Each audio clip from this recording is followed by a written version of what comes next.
Alors, j'ai déjà appliqué ma base et maintenant je vais prendre Matte Velvet plus de Make Up Forever, la teinte 80. Enfin, il me semble que c'est la plus foncée et que elle n'est pas dispo. Oui, elle n'est pas dispo sur Sephora Online. Et avec le Mineral Powder, c'est un pinceau normalement pour poudre minérale, mais il est excellent pour appliquer le fond de teint liquide. Et en plus, il coûte 15,90 €, ce qui est pas cher. Enfin bref, je commence par mettre un peu partout du fond de teint. Voilà. Et après, j'étire.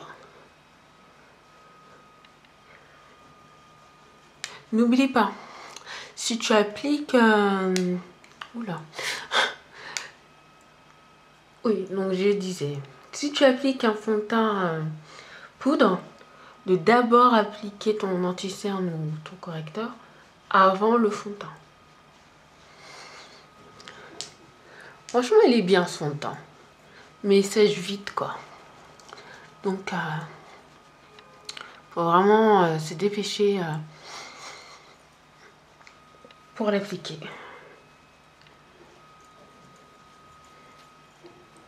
J'en mets partout. N'oublie pas les au niveau des narines de mettre du fond de teint. Ça a l'air bête comme ça, de dire ça comme ça, mais c'est très important. Alors, comme je répète souvent, si tu as besoin d'appliquer du fond de teint au niveau de ton cou, ça signifie que ton fond de teint n'est pas adapté à ta carnation. Moi, j'en mets...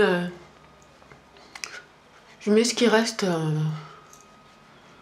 de produit ici et je blende afin d'éviter une démarcation. Je pense que ça nous est tout arrivé au moins une fois d'avoir un trait net ici. C'est vrai qu'au début on n'y pense pas et je vais te montrer comment appliquer tout ce qui est correcteur et anti-cerne. Personnellement, au niveau des yeux, je n'applique pas un correcteur plus un anti-cerne parce que je trouve que ça fait trop de produits. Mais si toi, ça te convient, ça fait partie de ta routine, ne change rien. Hein. C'est juste moi, personnellement, je te dis ce que je fais ou pas. Pour ce qui est de l'anti-cerne, mon préféré, c'est le MAC Studio Finish Concealer numéro NC50.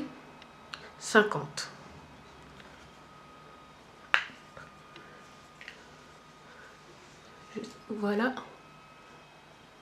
à quoi il ressemble. Ça fait bizarre de me voir sans lunettes. Là, j'ai l'impression que la différence entre mes deux yeux, surtout que j'ai pas fait mes sourcils, j'ai l'impression que ça se voit encore plus. Enfin bref, je prélève une petite quantité de produit et je viens l'appliquer au coin interne. J'insiste plus dans le coin interne parce que comme je porte des lunettes, ça fait une marque. Donc j'insiste bien. J'en mets un peu ici parce que j'ai l'impression d'avoir une zone d'ombre au niveau de la tête de mon sourcil. Et je fonds le reste du produit comme ceci, en étirant.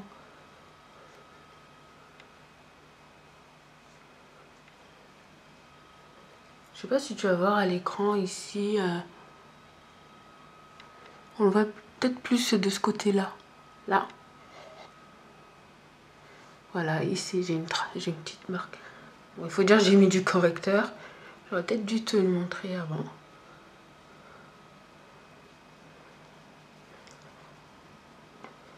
Bien sûr, je fais attention de bien blender.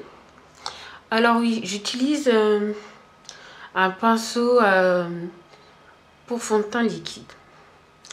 J'ai essayé d'appliquer le correcteur au doigt avec un pinceau, avec ce pinceau-là qui est un peu fluffy, ou même un pinceau, je ne l'ai pas sous la main, il est resté dans la salle de bain. Enfin bref, un pinceau type 217 ou 227 de chez MAC. Il y avait toujours les traces du pinceau sur ma peau. Et un jour, il me restait plus qu'un pinceau fond de teint comme celui-ci pour appliquer mon correcteur. Et là, bingo! Depuis, j'utilise ce pinceau-là. Mais je pense que le mieux, c'est de tester toutes les méthodes. Avec le doigt, pinceau, éponge. Pour voir celle qui te correspond le mieux. Alors, j'ai pas de bouton. Donc ça va être difficile de te montrer comment camoufler un bouton. Mais par exemple, moi, une des choses que je camoufle, c'est ma cicatrice.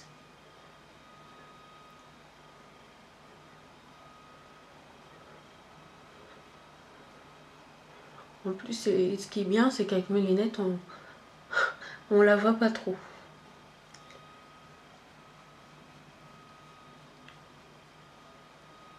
Voilà. Et souvent, autour du nez ou de la bouche, il y a des zones d'ombre. Je sais pas si tu peux t'apercevoir. Juste ici. Là.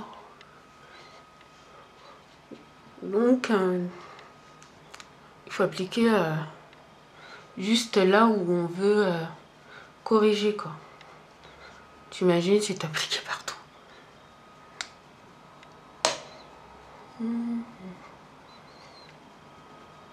Bon, par exemple, si tu as un bouton, c'est sûr que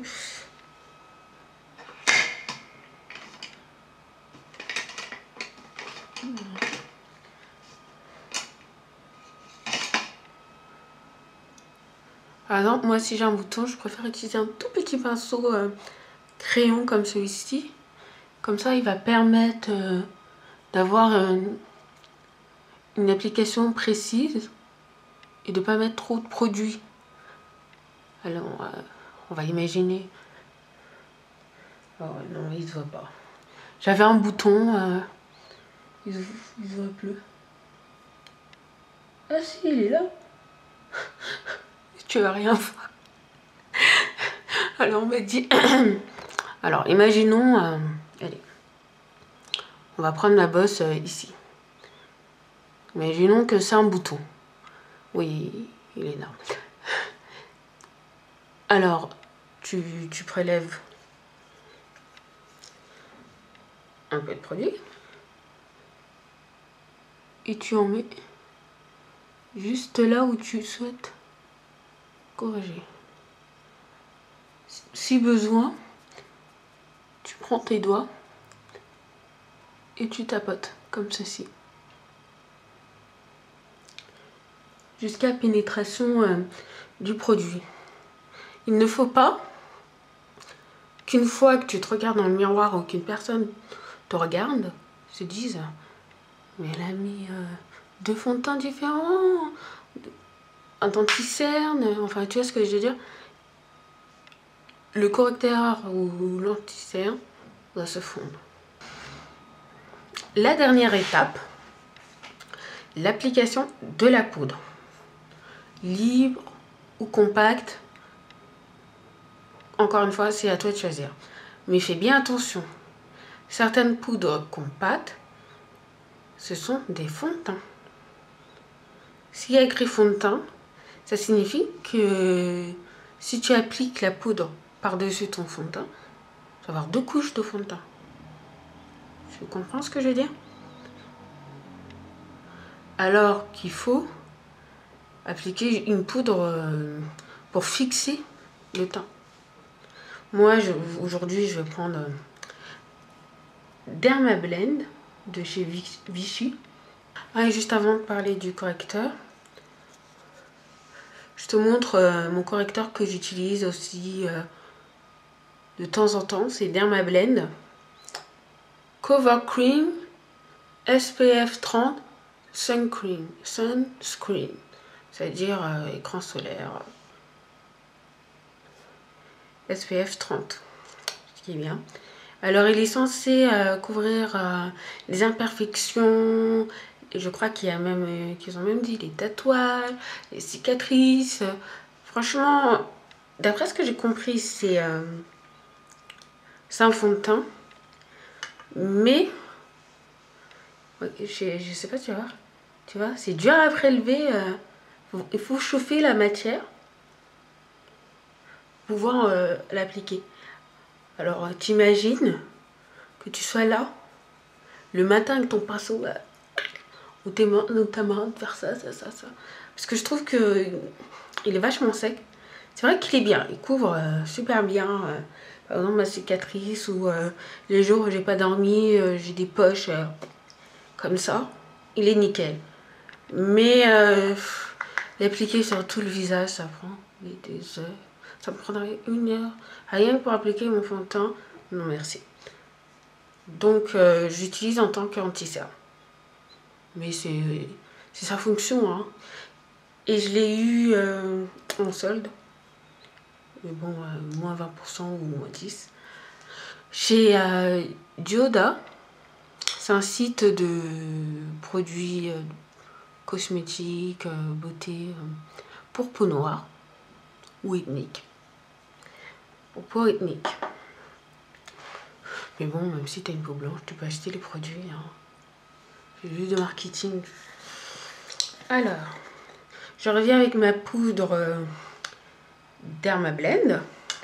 Alors, comme tu peux t'en apercevoir, il y a déjà un petit peu de poudre sur le couvercle. Donc, je vais prendre mon pinceau et bien imprégner du produit. Et ensuite, je tapote. Très important de tapoter, de bien tapoter parce que ça m'est déjà arrivé d'oublier de tapoter et de le regretter. Après, j'ai l'impression d'avoir mis un pot de farine. Ça prend des heures avant de pouvoir blender. Alors, que tu aies une peau sèche ou grasse, au minimum, il faut au moins poudrer sous tes yeux si tu utilises un anti-cerne ou un correcteur. Ça, c'est vraiment le minimum du minimum. Moi, j'ai la peau mixte. Donc, j'en applique sur la zone T, c'est-à-dire le front,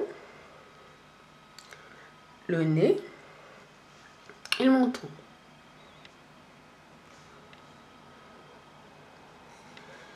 Et j'en mets bien sûr partout sur tout mon visage. Parce que ça m'arrive de briller au niveau des joues.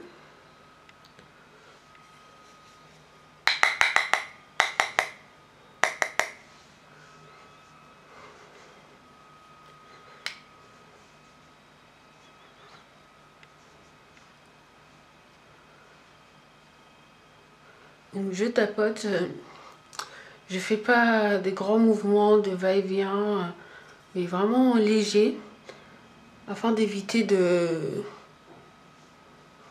saboter tout le travail du teint précédemment. Ah oui, si tu frottes énergiquement, tout ce que tu as fait précédemment n'aurait servi à rien.